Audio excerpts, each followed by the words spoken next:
Kalau tadi di dalam keterangan persidangan ini kan saudara ahli dikonfirmasi berdasarkan fakta di persidangan. Fakta di persidangan ini Pak yang dikonfirmasi sama jaksa dalam kacamata jaksa. Sekarang saya pakai kacamata penasehat hukum ya Pak, karena kita terpaksa harus masuk ke dalam fakta langsung tanpa ilustrasi. Dalam fakta kacamata penasehat hukum, apabila suatu rencana disampaikan kepada pelaku lain setelah terjadinya penembakan, kemudian baru diinformasikan bahwa nanti karena ada penembakan ini saya mesti selamatkan Anda lakukan A, B, dan C. Apakah kemudian kualifikasi yang tadi saudara ahli sampaikan, perencanaan sebelum itu masuk sebagai kualifikasi juga? Ini mesti konsisten nih sama kalau menjawab dari uraian penasihat hukum, memang tidak ada unsur perencanaan, ya. Tetapi ada unsur penghilangan jejak. Sebentar gitu. Pak, saya satu-satu penghilangan jejaknya nanti. Ini kita lagi bicara soal berencana dengan kualifikasi, ukuran yang saudara ahli tadi sampaikan gitu ya. Jadi kalau dengan konstruksi yang saya sampaikan tadi, perencanaan tidak ada. Tolong dijawab Pak. Ya, tidak ada. Tidak ada. Kalau yang disampaikan oleh penasihat hukum tadi. Betul, ya. Betul. Baik. Kemudian kami tanyakan kepada saudara ahli pernah melakukan penelitian secara khusus untuk kasus-kasus kekerasan seksual?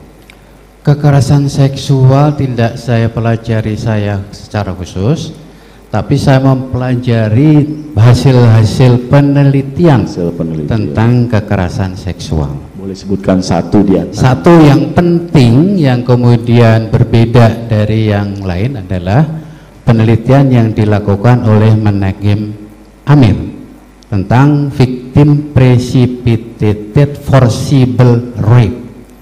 Forcible rape. Ya. Okay. Dalam penelitian tersebut atau dari data lah yang ahli punya dalam studi-studi kriminologi, berapa persen korban kekerasan seksual itu melakukan tindakan lanjutan setelah terjadinya peristiwa kekerasan seksual yang terjadi terhadap dirinya? Kalau tadi kita berasumsi harusnya dia segera pergi ke kantor polisi, dia buat laporan, dia lakukan visum secara formal, berapa persen prosentasenya? Karena kami juga membaca beberapa penelitian terkait itu. Saya tidak bisa memberikan figur yang pasti, tapi relatif rendah. Relatif karena menyangkut harkat martabat dari seseorang. Karena ketika dia mengalami perkosaan itu kan sudah suatu derita. Dia nggak mau derita itu diberikan atau diketahui oleh orang lain. Bahkan bisa terjadi korban perkosaan ini justru disalahkan oleh masyarakat. Itu bisa terjadi. Sehingga prosentasenya relatif rendah, kecuali dalam pengamatan saya dalam periode tertentu ini tingkatnya naik. Tidak selaras dengan teori. Kemudian saya telusuri, ternyata korbannya adalah anak-anak.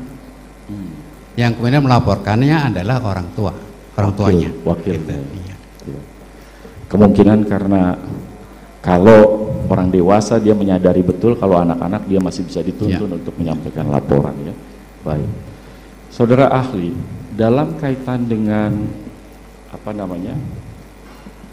kekerasan seksual, bahkan ada, saya tidak perlu sebutlah lembaga atau apa ya, ada satu instansi misalnya, ini saya tidak sebut ya, tapi kemudian antara korban, dan mungkin ini terjadi juga di masyarakat, antara korban dengan pelaku itu justru bertemu, bernegosiasi, mencari penyelesaian. Apakah itu mungkin dilakukan? Mungkin dilakukan, karena begini, bagi korban itu yang penting pemulihan harkat dan martabat. Bahwa bahkan ada kasus korban perkosaan minta dinikahi oleh pelaku dan itu akan mengurangi beban psikologis traumatisnya. Baik, terima kasih Saudara Ali. Artinya ada kemungkinan duduk bersama membicarakan cara menyelesaikan ini. Baik. Terima kasih sudah nonton. Jangan lupa like, subscribe, dan share ya.